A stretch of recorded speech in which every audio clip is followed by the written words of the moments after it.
So today is the disappearance day of Sripad Siddhanti Maharaj. We frame it Siddhanti Maharaj. So Siddhanti Maharaj, he grew up in California, partly in Santa Cruz, where our temple is these days, partly in Southern California. He likes sunshine and the beach and happiness. And when he was, I think, 25, he got a job working on a ship. And the ship sailed from New York to Australia. And it was like a 6-month or, I don't remember, maybe 1 year, like, long stay job, and you're provided room and board and everything while you're there. And then after the whole trip is over and you get back to New York, then you get a payment at the end for your work. Like that. I think his payment was like $2,000 or something. At that time, more money than it is now. So he was in Australia one day, he was reading a magazine. And he read a magazine about a Swami who had come from India to San Francisco and was spreading some good vibes there, something to this effect. And somehow that he found that interesting, found that attractive, and then not in an exact way, but it just made an imprint on him. And he thought, oh, when I get back to America, maybe I'll, San Francisco, that's near my home, maybe I'll go and see what it's there. So then he returned on his ship many months later, and he returned to New York, received his payment for his work, and proceeded back to the West Coast, and came to San Francisco. And he arrived there, and soon he met devotees. And he understood that these devotees were connected with the Swami that he'd read about in the magazine. And in the course of talking to them, they explained that he had left, the Swami had left for India last week. I see. At that time, Srila Prabhupada had come to America, he had spent time in New York, then he had gone to San Francisco, then he had spent some time there, and then he was having some ill health, and he stayed in a private place north of San Francisco on the beach for some time, trying to recover his health. It wasn't working so well, and so he thought it was necessary to return to India. So he came back, and that was when he first came to Navadip. Srila Gurudev arranged the citizens' reception for him and various other things. So while those events were taking place here, Siddhanti Maharaj arrived in San Francisco and met the devotees and started to associate with them, participate with them. He said there was one devotee amongst them named Uddhava who became his friend. Then he, for maybe 6 months, now he's associating with devotees, participating with devotees. And after 6 months, Srila Prabhupada returned to San Francisco. And there he has the chance to meet Srila Prabhupada. And that was 1957, I believe. And then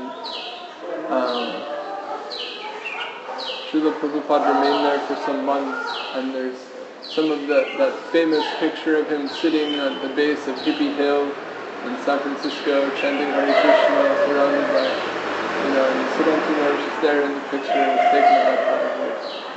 This neighborhood is called the Haight-Ashbury, which is and then the Haight-Ashbury is the neighborhood that's right on the edge of the main park of the city, huge park that goes for miles.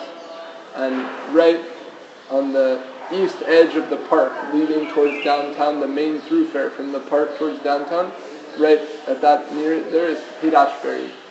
And so that neighborhood, and then if you enter the park and you walk a few hundred meters, then there's a big open green and a small kind of hill that goes up on one side, and that place was very popular amongst the young people still today, and they, just go there and play drums and play guitars and talk and have rallies and talk about change and hope and love and whatever is current. Maybe nowadays it's more like anarchy and revolution or whatever. But they used to go from their temple, which was if you enter the park, and then sit in that popular place, which is known still today as Hippie Hill, this hill that goes up in front of the screen, and Srila Prabhupada would come there with devotees and chant. So there's a famous picture of Srila Prabhupada sitting, chanting, Siddhanti Maharaj. That was taken at that time. And they arranged the first Rath Yatra at that time. One devotee's name was Jayananda, and he was the only devotee who had a job, from what we heard. Everyone else, they just, anyhow they got by, but he got a job as a cab driver, and all the money that he made from his cab driving he used to run the temple. And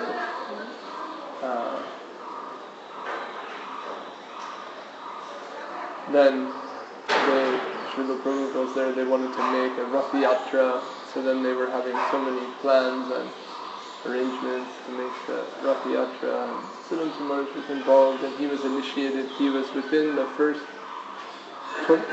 25 disciples of Srila Prabhupada. He was in maybe the second or third sort of group initiation that he did. He was there, something like that.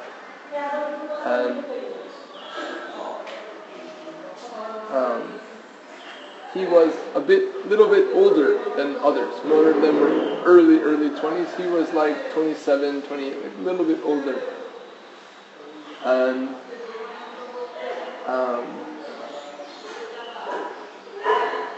he, participated in the seva. And then at that time already, a couple of devotees had gone to Los Angeles and started preaching there.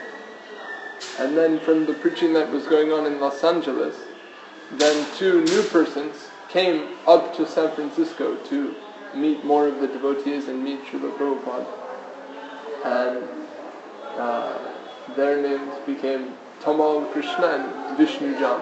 They're very famous devotees now. And Siddhanti Maharaj recalls that he remembers when they arrived, and he said it was like they were new guys, but within a few days they were like running everything. They had just had the enthusiasm and the charisma, they just had it all going. And he remembers that on Guru Purnima they were in their temple and they had a flat for Srila Prabhupada a few blocks away that was up a few floors in a building, and it was the back room in a building. And then they were told, today is Guru Purnima, it's a fast day. All of you sit in the temple, read and chant all day, I will come in the evening. That was the arrangement.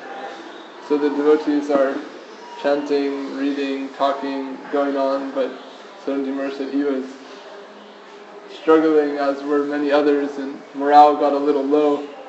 So then he said it came into his mind, we're chanting in the temple, and this is nice, but we're getting tired. If we could stand up or walk around or dance, we would stay awake.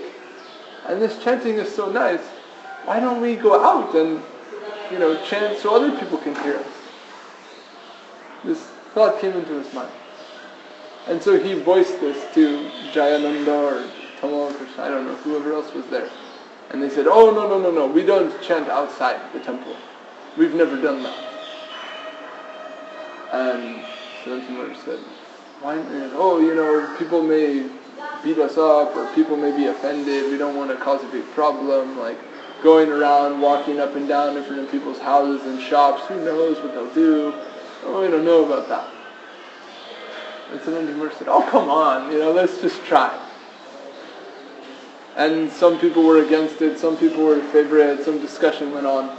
And finally a group, 4 or 5 guys agreed, and so with their kartals, they went out, down, Hare Krishna, Hare Krishna. And they were going around the streets, and then it occurs to him, why don't we go past Prabhupada's house, where Prabhupada is? Why don't we walk past and see if he's happy with this or not? So they come in there chanting for a while in front of the building, and they can kind of see down the side of the building towards the back window.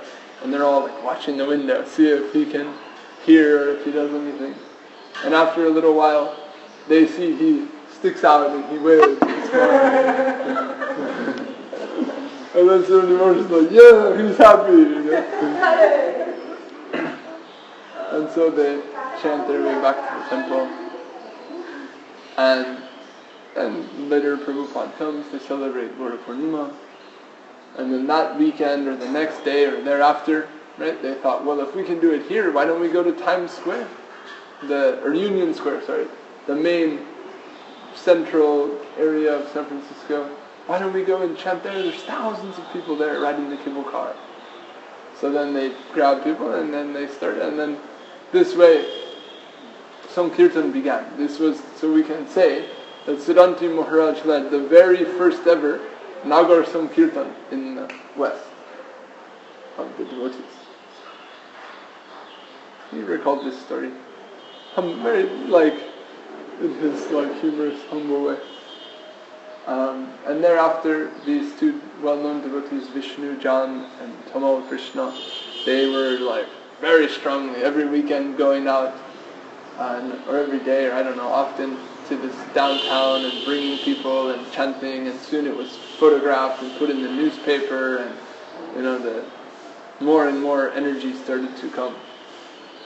And Siddhanti Maharaj told me later that there was a devotee, I forget his name, Devendra? I can't remember.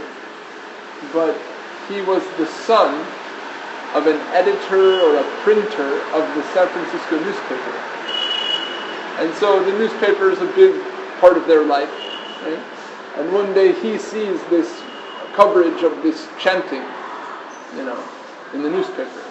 And he's a little what is this about, And his father is seeing it, yeah, can you believe what kind of crazy stuff is going on these days? I mean, guys dressed up in pink, little ponytails, singing songs. I mean, my God, this is getting weird, And with the son, it's kind of well, I don't know if it's necessarily bad, And they have a little argument, and the son kind of mixed with a feeling of sort of to disagree with his father, and he goes to meet the devotee after seeing this article. And then he's very happy, and in time he joins and becomes a devotee. And later he also was associating with Srila Gurudev's followers and serving in our mott for some time. I don't know where he lives now. But Siddhanti Maharaj recalled that, that just from them going there, then it's covered in the newspaper, and one devotee came for that newspaper article, and like this. So, and he said that soon Vishnu, Jan, Tamal Krishna, they were getting really into this Sankirtan thing, and soon they went off to another city to start it there, and they, flew after that, so to speak. And Siddhanti Maharaj remained there. He was in charge of the temple in San Francisco for some time, maybe 1 year or year and a half or something.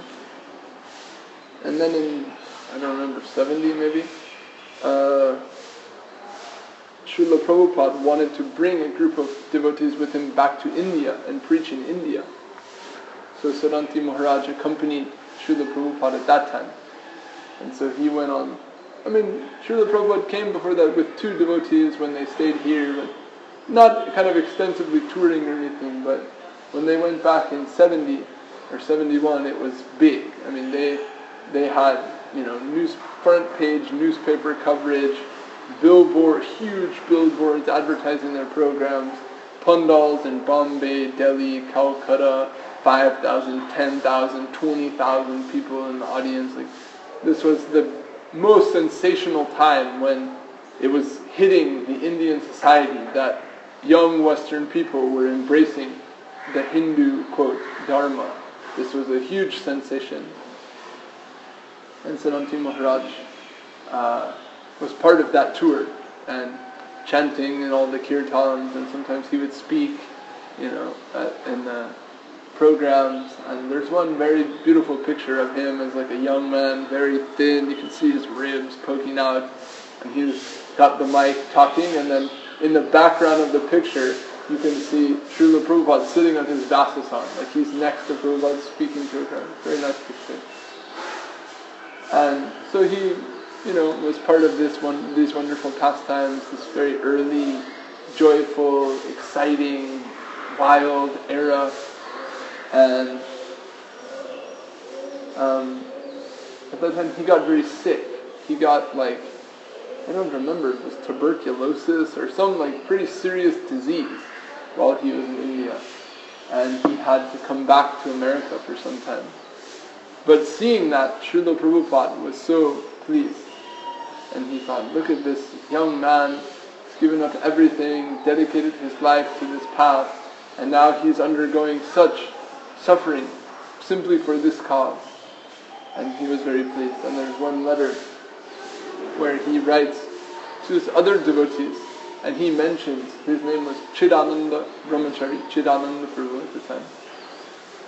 And he specifically in his letter, Srila Prabhupada writes, pure devotees like Chidananda Prabhu.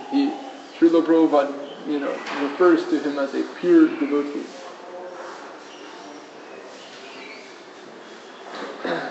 And so how showing his quality, Bhakta Vatsalya, captivated by the devotion and sacrifice of his followers. And then Siddhanti Maharaj remained in America and came back to the West for some time. And I don't remember exactly how his whole path went, but he started a temple in Santa Cruz, California, I think in 1975, and did some preaching there for a couple of years. And he also was part of the temple in Vancouver, Canada for some time. I don't remember exactly what era, but he served there. And then after Srila Prabhupada's disappearance, he withdrew a little bit. He felt a little bit uncomfortable with the social atmosphere of ISKCON and the way the leadership was functioning, and he was a little reclusive for some time. And he remained in the Santa Cruz area of his home, and where also he had done some preaching for a few years. And then 79, 80, 81, he started to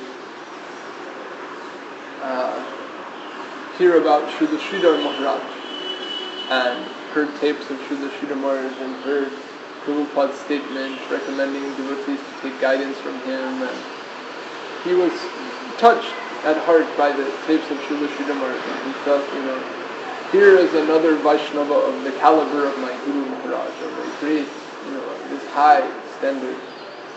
And so he came here to meet Srila Sridhar Maharaj in 1981. And he said, at that time I had been a little outside, a little here and there. And I came, my jeans, my shirt, my beard, my hairdo, all these things. And I thought, I'll just shave up on my way at near the airport or in the town before I get to Navadip. But then they were in a rush, they got in the car, they were driving, everybody wanted to go straight to the mat. They came straight to the mat. When they arrived, they were immediately welcomed up to the end, and he found himself meeting Srila Sridhar for the first time in jeans, t-shirt, beard, haircut, no D-log, just like this. But in his very, how to describe his demeanor? I don't know how to say it. He had a very just down-to-earth, simple, straightforward, kind of nonchalant manner. And Srila Sridhar Maharaj spoke with him, welcomed him, and said, you can stay there, it's your room, and you can shave your head. You can wear, he had to request him to do these things. And then he stayed for a while, maybe 6 months or a year or something. He stayed here at that time, and he heard from Srila Sridhar Maharaj. And you can hear, he's on a few of the tapes, he's asking questions. I can't remember, there was once where he was asking, like, how do you know who is a pure devotee, or how do you recognize a pure devotee, or something. Like, you could see in his heart, he's feeling like, you're also a pure devotee, but like, trying to adjust that with his faith and his Guru Srila Prabhupada, and coming to that conclusion, and some very nice discussion is there, you'll find.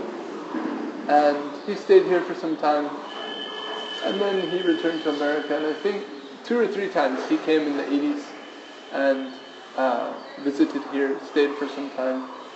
And he also associated a little bit with the temple of the Chaitanya Saraswati Mata in California during the 80s, but was a little distant, not like a full-time member or regular member, but a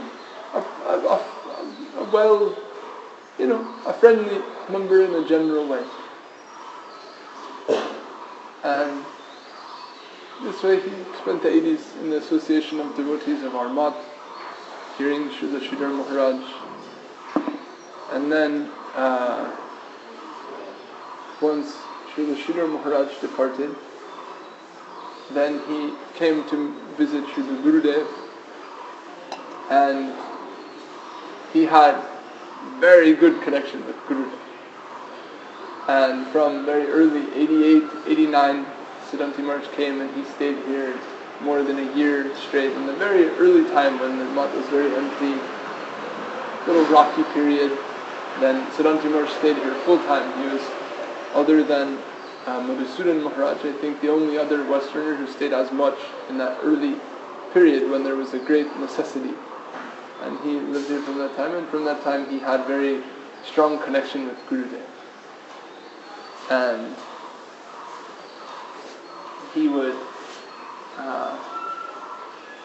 one of his seva he liked to do here was protecting the mat from the monkeys. Still, we had one of his air guns. He would just, that was his duty. He would just sit with his gun and sit in the sun and Hare Krishna, Hare Krishna. Like this. And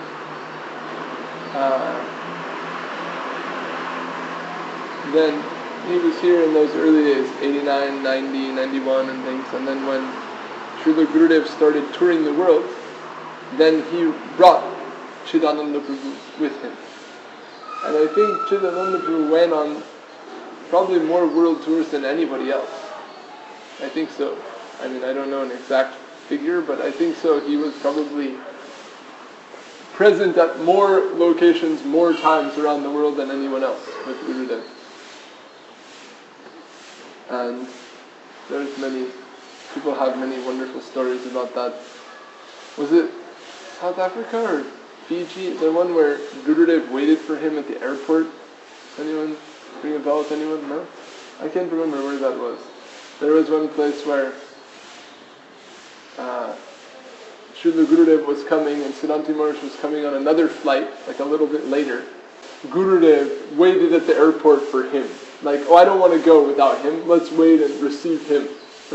All the devotees were like, Gurudev, we'll pick him up, don't worry, like they're ready to do puja, and Gurudev's like, stop, I'm not leaving without Siddhanti Maharaj, without Chidananda, like his own care. Something like that, I can't remember the details properly. And there was Mauritius, I can't remember where that was. But he went to Australia, he went to South Africa, he went to Mauritius, he went to California, he went to Russia, he went everywhere.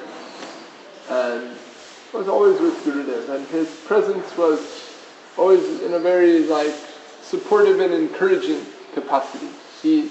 And by his example, he showed everyone just the focus. What is Gurudev saying? What is Gurudev actually preaching to us? He would very, very seriously listen to what Gurudev was saying. And especially in the early days, he did a lot of the recording. a lot of the tapes that we have of Gurudev from the 90s, a huge majority of them are his. And he would take those, record with tape, transcribe by hand. And I mean, after he passed away, actually I have up there, he passed away, I was given some of his stuff, and there's a stack of paper about this tall of old, like courier typewriter and handwritten transcripts, like this big.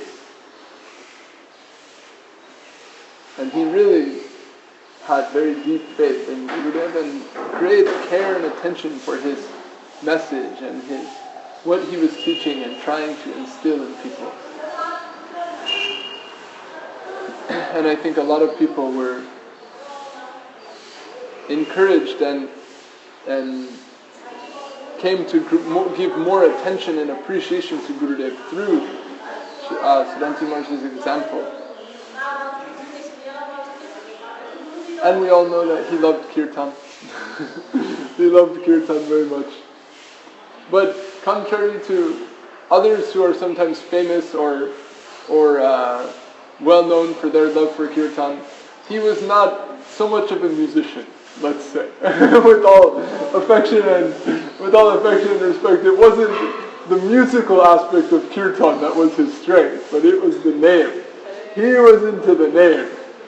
And for anyone who remembers, his kartal beat was it was more just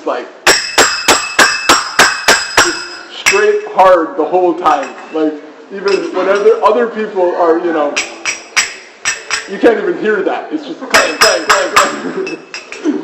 And his voice wasn't so loud, but just clang, clang, clang, clang, clang, and he's singing and he could go on. He could go on for hours, unlimitedly and happily.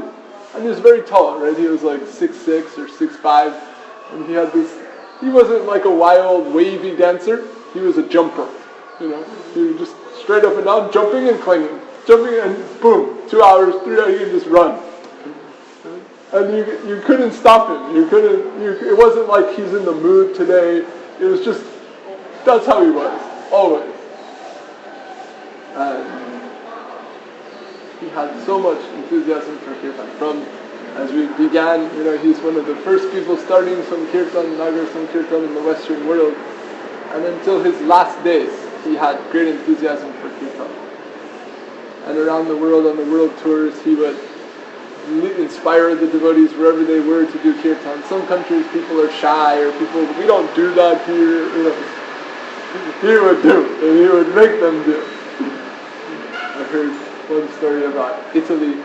One year when Gurudev was there, they went to the downtown of Milan, which they're not so accustomed to doing, but then Siddhanti Maharaj and others were very inspired with Gurudev there, and they started leading a very grand Sankirtan in the town, and many Italian people came, and Italian ladies, ballerinas dancing, and our devotees dancing, and almost to the point of people would be like, this is Sahadya, somebody would disrespect maybe something. But we heard that they had video of the thing and they showed it to Gurudev. And people were interested, what was Gurudev's reaction to seeing so many ladies dancing wildly in the kirtan? And Gurudev said, oh, this is my Kunta dancing.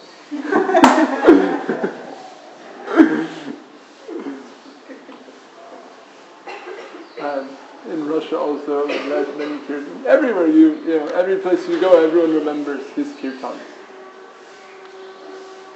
Just by his raw appreciation for the practice and his enthusiasm. And he accompanied Gurudev so many places, supported Gurudev, and spent more of his time with Gurudev than not with Gurudev. And after 15 years or so with Gurudev, 2003, then Gurudev gave him the name Bhakti Premit Siddhanti Maharaj, initiated him into sannyas. And from that time he continued to stay with Gurudev, travel with Gurudev, until 2008. And maybe it was even the end of 2006 or sometime in 2007, he had like a little pimple on his lip. Nobody noticed anything. After a little while it was like, oh, maybe he's got a boil. And after a while it was like, ooh, his lip is looking puffy. Little by little, something was there, And little by little, it like sometimes would be open. There, it wasn't like a closed thing. And his mood was like little kind of not rough, but just a little gruff sometimes. And he's the kind of guy like, if the sika's not tied, you're just not going to say anything. But anyhow, he's like going on not paying attention to it. And eventually when he would give class, it was like his words, you could hear, they're like a little bit slurred because of the size of the thing on his lip. And then, gradually a few people, they're saying, Maharaj, like, do you have any chapstick? Or are you taking care of that? Hey, no problem. Hare Krishna. A little while later, like, Maharaj, it's looking bad, like, have you gone to the doctor? And he just didn't care. He just didn't care. He's like, why would I do that? Gurudev speaking Hare Krishna. Like, why would I do that? It's almost time for arati. Not like some like calculation, just like, but, arati, Gurudev, seva, like, there's no time for that. I honestly believe it wasn't like some deeply meditated or calculated thing. He just genuinely was just happily absorbed in his devotional life and just didn't care and didn't pay attention. But some of his friends, they're thinking this is looking more and more serious, you really should see a doctor. And I think gradually he started to feel some pain. And, no doubt, Srila Gurudev himself noticed, and even others, they came to the point where they thought, he's never going to listen to us, but if Gurudev says something, maybe he'll listen. So even people are coming to Gurudev and saying, Siddhanti Maharaj says this thing, like, maybe you could, they were like, even requesting Gurudev to encourage him to get it treated. And finally Gurudev did that. Finally Gurudev told him to take a look at it. And I think he went to some doctors here in India. But still, he didn't take it so seriously. But finally, I remember we were in California and we got news 1 week before Guru Purnima. Siddhanti Maharaj is coming to SoCal. And I remember hearing that and being like, what? This is very strange. Like, Siddhanti Maharaj loves Guru Purnima. Like, he is Guru Purnima. He's leaving India the week before Guru. I was like, man, something must be wrong here. Like, what is going on, And then he arrived and, oh, now I understand, And I remember him like very sadly growing up. Oh, Gurudev told me I can't stay for Guru Purnima. I have to do this health thing, Gurudev told me he doesn't have, I don't mean this negatively, but sweetly, almost like a child, Gurudev told me, so I have to do it, but really I just want to go to Guru Purnima.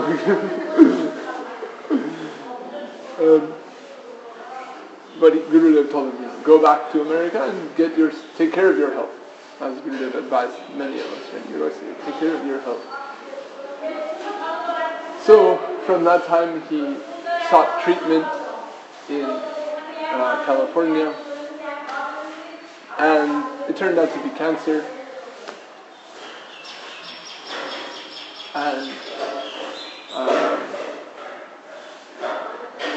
he started to get some treatment, he had an operation, and gradually, he started to suffer, right? And it turned out that they operated here, removed what was there, then they did a test, but the cancer had already spread. But even in that condition, comes to Arati, comes to the kirtan, listens to the class, and encourages us to go out on Nagar Sankirtan. And I remember even, he passed away today, this is February, I remember even in April, 4 months before he left, he's lost the ability to speak, but I don't know if you're familiar with the American holiday Halloween, where one night when all the people dress up and enjoy. And there, in the town where we have the Temple Santa Cruz, they especially celebrate it, and they close off the main street of the town all night, and there's just more or less a free-for-all party in the downtown of the street. Any type of crazy American enjoyment you can imagine, you'll find it there. And some Hare Krishnas too. We go down and we chant Hare Krishna in the middle of this party. And we make them dance to Hare Krishna instead of other things. And even, I remember we were going for that program, Ashram Maharaj was also there.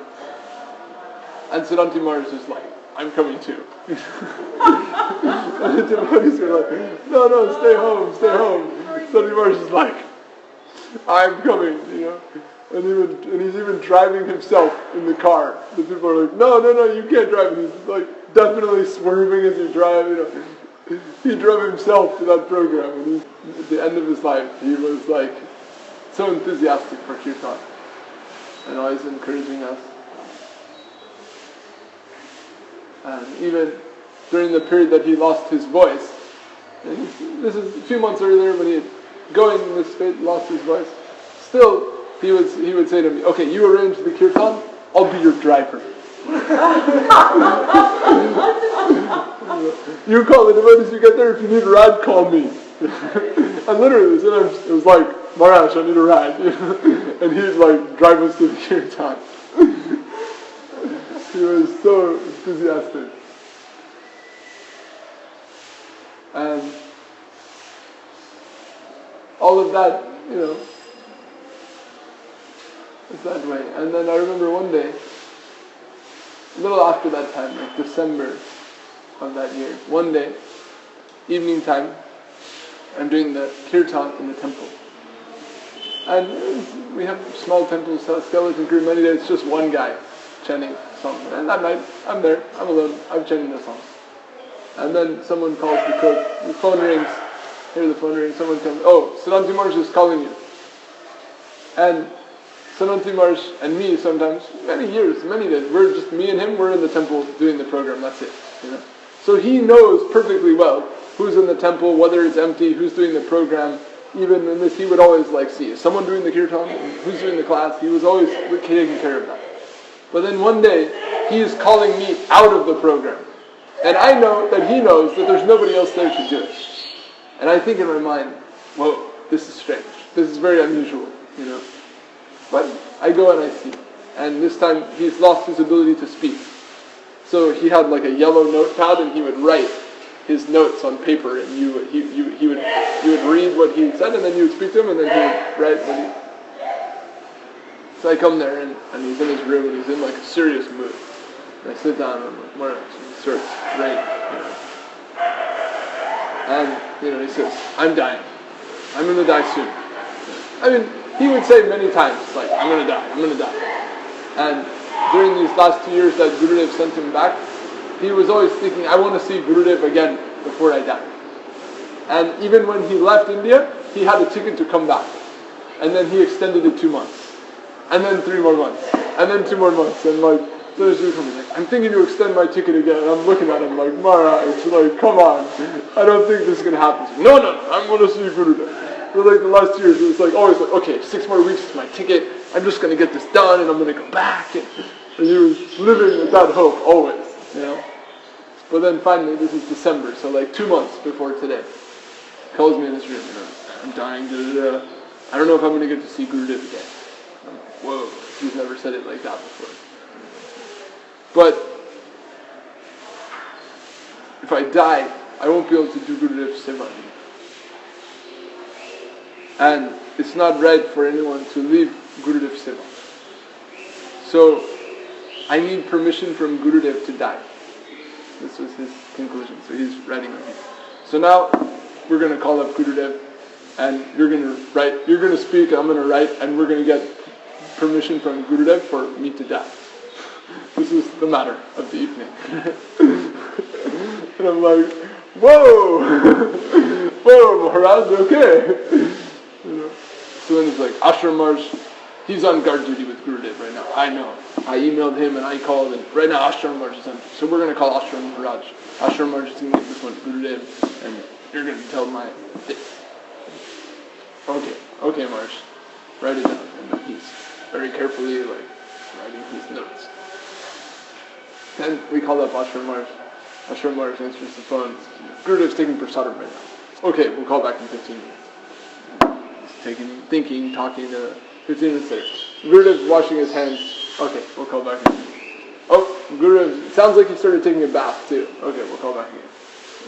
Gurudev went into his private room. Okay, we'll wait. And then we're going back and forth. It's getting later and later at night, and we're like, finally, we're like, okay, all right, Maharaj. It's not going to work for us to get directly on the phone, so here's the message, you tell Gurudev. And then Siddhanti Maharaj is saying, I'm speaking, Ashram Maharaj is taking notes, and then, okay, Ashram Maharaj, you give the message to Gurudev and give us the report. So then, and then, Ashram Maharaj gives the report. Okay, Gurudev said, it's okay, Maharaj, you can go. And then, really, I could see, when he got that news, you could visibly see, his body, become, relaxed. This, you could just see him, settle. Genuinely, he had this, intense anxiety, he was, doing wrong, and, not, feeling guilty. And suddenly he became, peaceful.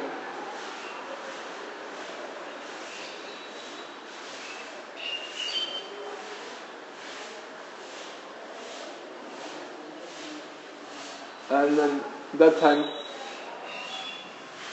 a few days later after that, I left Sogal to come to India. And then a few days later, he calls me and he's like, okay, I'm making my will. Okay. And this so-and-so, this, and he's like, and I'm looking at him and he's sort of I'll give you the gist in one word. Gurudev gets everything. I'm like, okay. He's like, but I can't trust all these people. You know what I mean? So here's this money, give it to Gurudev. Thousands of dollars, Go take this to Gurudev now. Okay, Maharaj.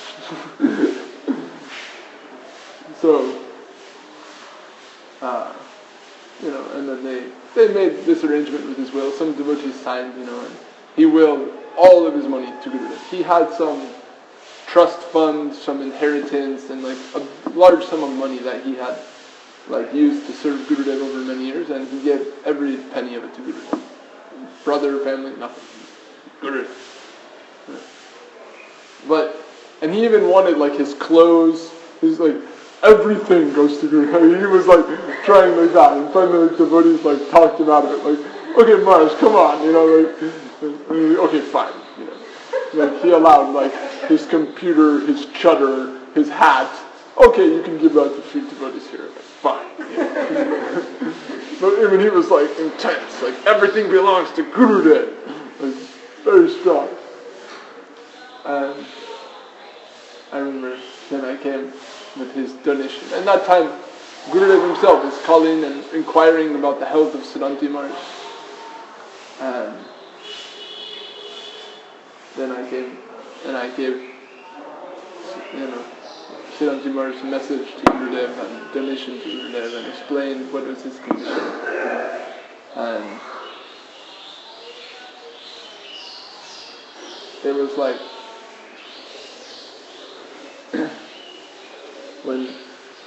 many people were giving news of Siddhanti Maharaj to Gurudev, but at least my own experience when I personally gave the message and saw, it was you could see Gurudev's own body, it was hitting his heart, and he said, that man, I forget, what did he say? That was his phrase, that man. And then, what was the next word?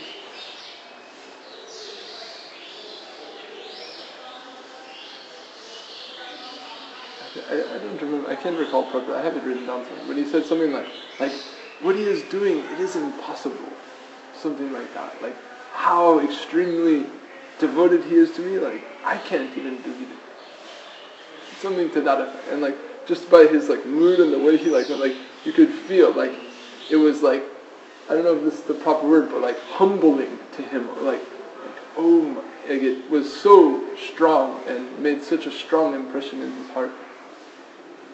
And also then others came like just after he, and then that Gurudev's last 3 months, right, then also he was seeing this passing of Siddhanti Maharaj, and Janardhan Maharaj came, and also Bira Chandra Prabhu, one other young devotee fellow who for Siddhanti Maharaj's last couple of years helped him with all his medical things, went to all his medical appointments, like wiped his blood and put his patches and fed him his things and blended his shakes and like really personally took care of all of his needs in his last time. And I remember when Birachandra came, then Gurudev was so happy even with Birachandra. You know, he said, this boy is a very good servitor. Like but the way he said it was like the way Gurudev conveyed it was like, it was my service to take care of Siddhanti Maharaj, but this boy has done it. Like in that sort of way he said it.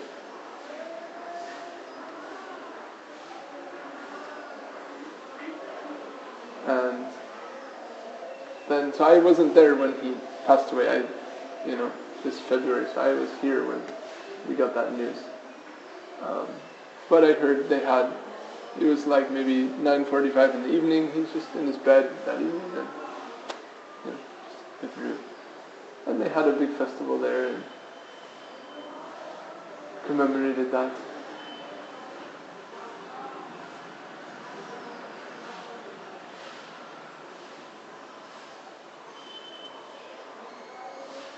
And so his passing a little bit resembles that of Haridas Thakur. Right? He left before Mahaprabhu, didn't want to see the last days of Mahaprabhu. And I remember even in those days, just those last couple of months, when the first sort of beginnings of this whole chaos that's going on now were coming on. And I remember Siddhanti Maharaj like just getting like this really bitter twist in his lips, like just, he was so like tight with Gurudev, like he's just saved from all these things.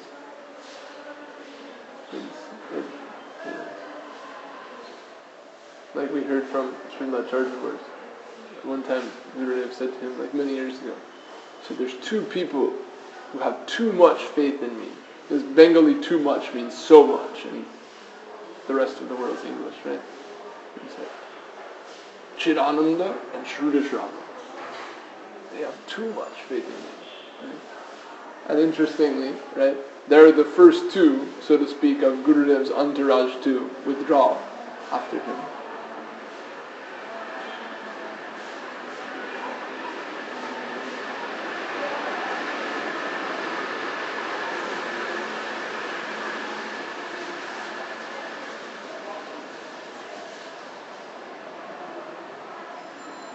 And Siddhanti Maharaj, he's a disciple of Srila A.C. Bhaktivinoda Swami Maharaj, follower of Srila Sridhar Maharaj, but you felt like he really felt Srila Gurudev was his guru. Like he had just overflowing with attachment and affection and appreciation for Gurudev.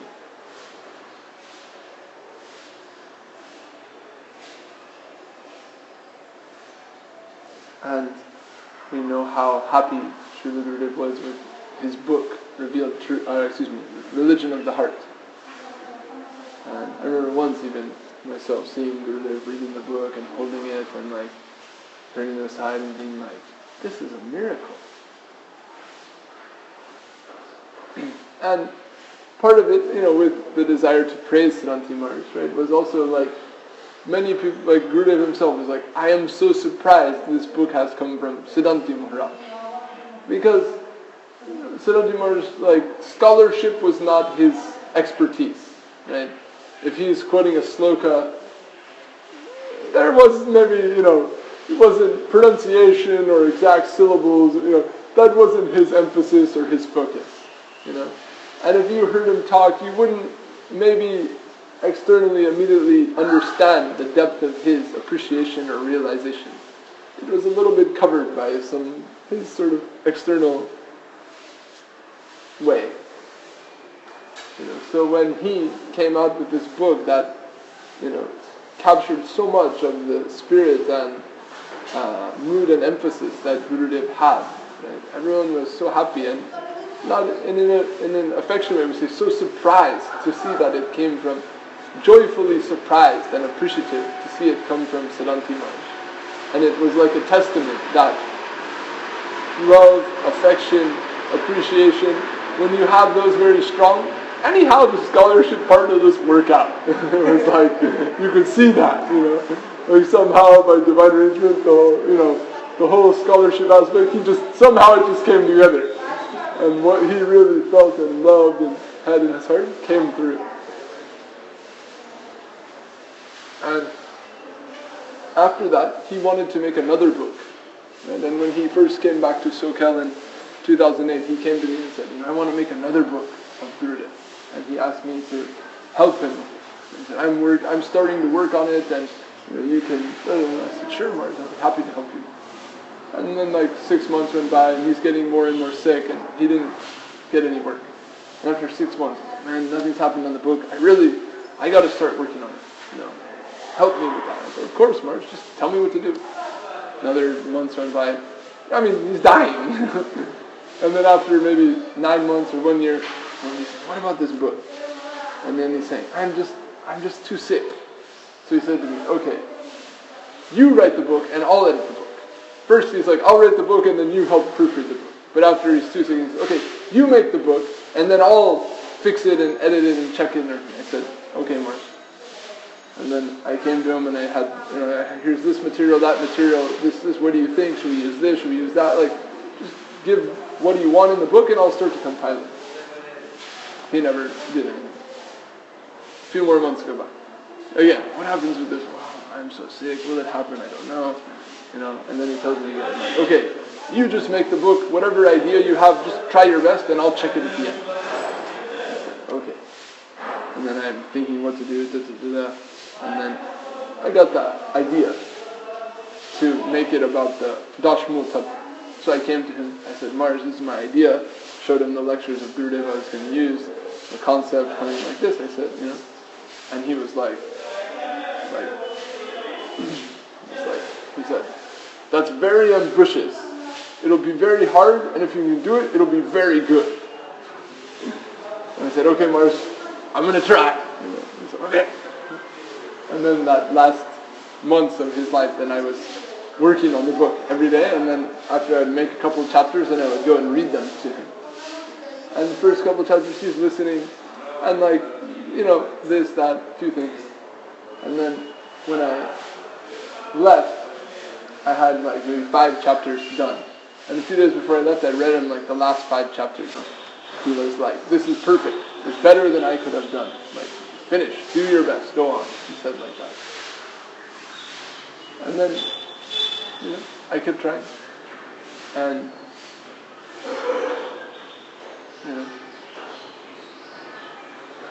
eventually it was finished just before Guru Purnima. But, 10 days or 2 weeks just after today, after he departed. So, we never got to show him the final manuscript of the book. But it was making it and thinking, okay, try to finish before he goes.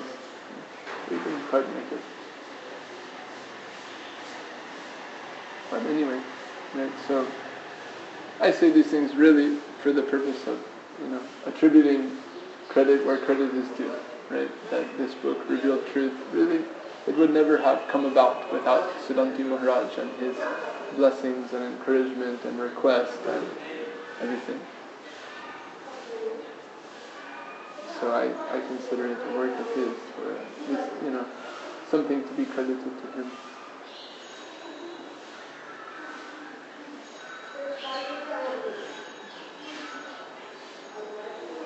And then it was ready, it was almost printed that year actually, just before Guru Purnima, but then when it came to the point of actually printing it and making the design of the book, then a few different people had a few different ideas, and then it took a 2-year spin, and it spun out for 2 years with somebody wanting it to be designed like this and somebody like that, and the whole thing got, spun around, and eventually, right, it got printed last year. But it was actually written in 2010. But afterwards, then years later, we edited and cleaned it up a lot before it was printed. So later we're getting into it. But really it was a product of that last year of Gurudev's life and the intensity of that era, that time. And we hope to have that offering for him before he went. That was the main kind of current that brought him into being.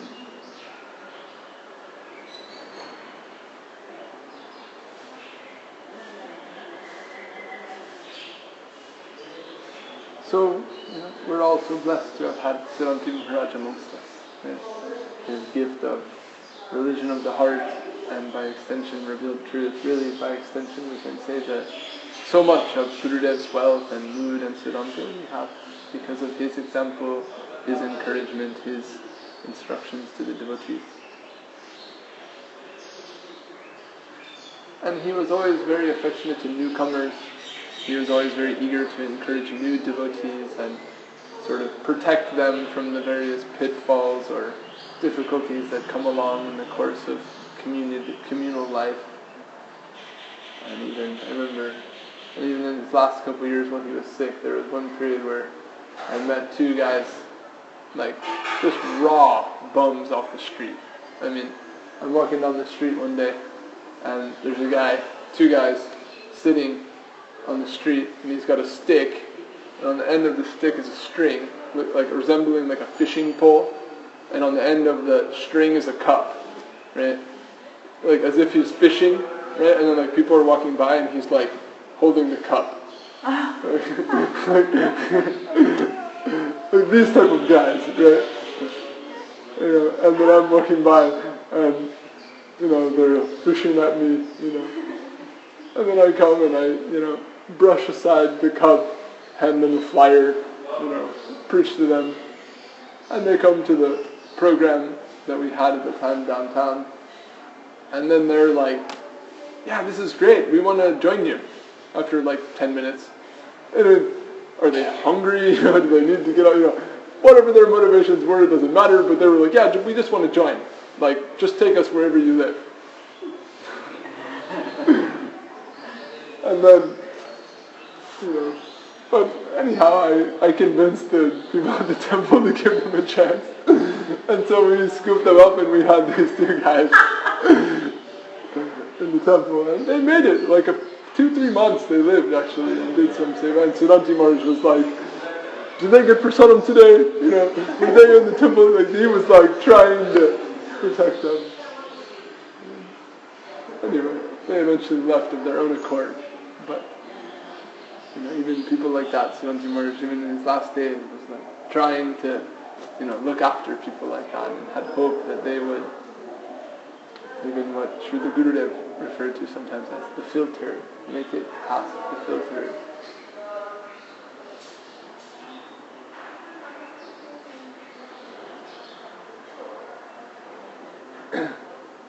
So that type of compassion and simplicity that we also heard from Srila Acharya Maharaj every year before Gaura Purnima, Siddhanti Maharaj would go and clean the toilets in the back of Govinda Kund next to the Centenary Building back here. That was one of his favorite sevas, clean all the toilets before Gaura Purnima. And these two places where we throw the prasadam plates, he would dig those out, get them clean and free from bad smell. Remember Ramchandra Prabhu when they saw Siddhanti Maharaj out there digging, cleaning that place, and came out with another thing like, Maharaj, come on, I'll dig this, let me do it. And Siddhanti Maharaj angrily, get away from me, I'm doing this.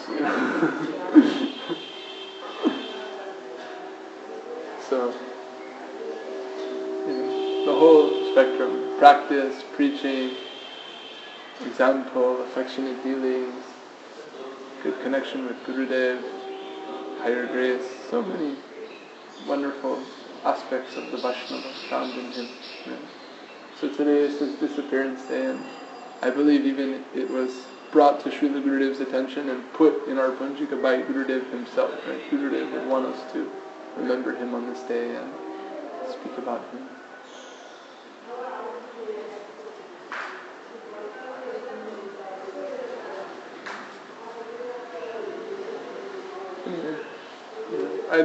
I've heard other great stories about him from other devotees who knew him in the older years and things. I don't remember them all, but in California, there's so much remembrance of him and affection for him amongst the community.